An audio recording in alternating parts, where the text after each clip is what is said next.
Out of sheer laziness, I hadn't posted anything here before. I realized I have my fair share of mildly interesting events and I wanted to share them in this subreddit. This one involves a good friend I met during my last year in architecture school, John. He is a tall, skinny guy, and surprisingly a good fighter. He is a pretty smart guy, but he is a bit of a slacker to this day. One night he calls me up and asks to borrow my notes. I used to keep lots of notes in a binder. It was a few years before the widespread use of good or medium quality camera phones, and scanning and sending them to him was not an option. And since we both lived far away from the school and each other, we agreed to meet at a supermarket which was halfway to his house and mine. We meet up in the parking lot. I park my car next to his, and we started sorting out the papers he wanted to borrow. At 9 p.m. on a Saturday, it was rather empty for some reason. We hung out for a few minutes, talking about a project we were working on.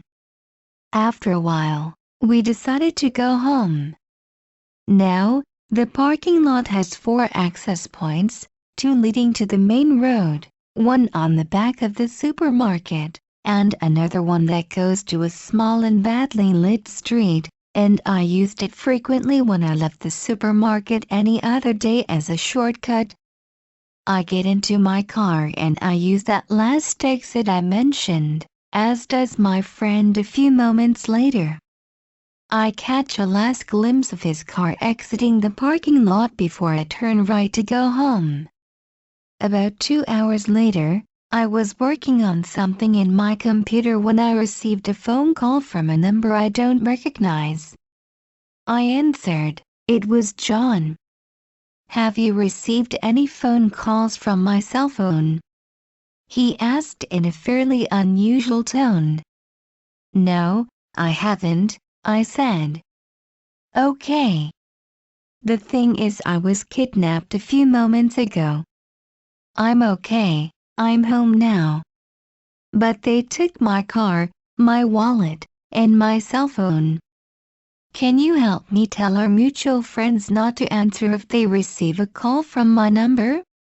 Just tell them my phone was stolen. None of the kidnapping stuff."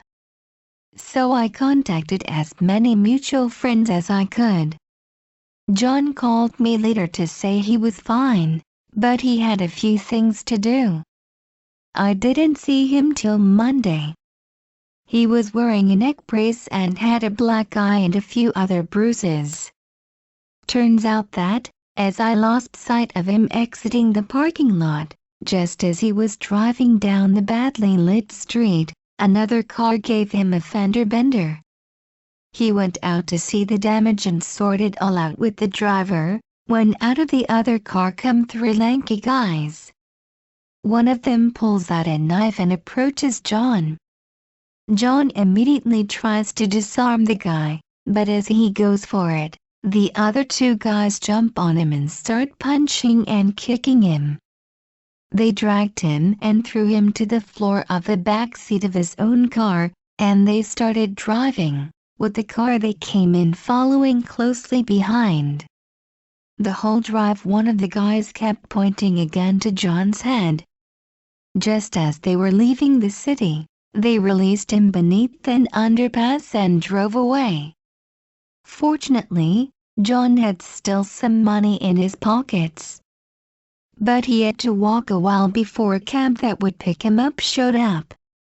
When he got home, he called a few friends, due to the stories we had heard before about people stealing cell phones and calling people on the contact list to trick them into giving them money, pretending they kidnapped the original owner of the phone. He reported the incident to the police. Eventually they caught the guys, but they couldn't find John's car. John was more furious than scared about what happened. And for a while, even if he could use a car, he preferred to take the bus. Please, Subscribe.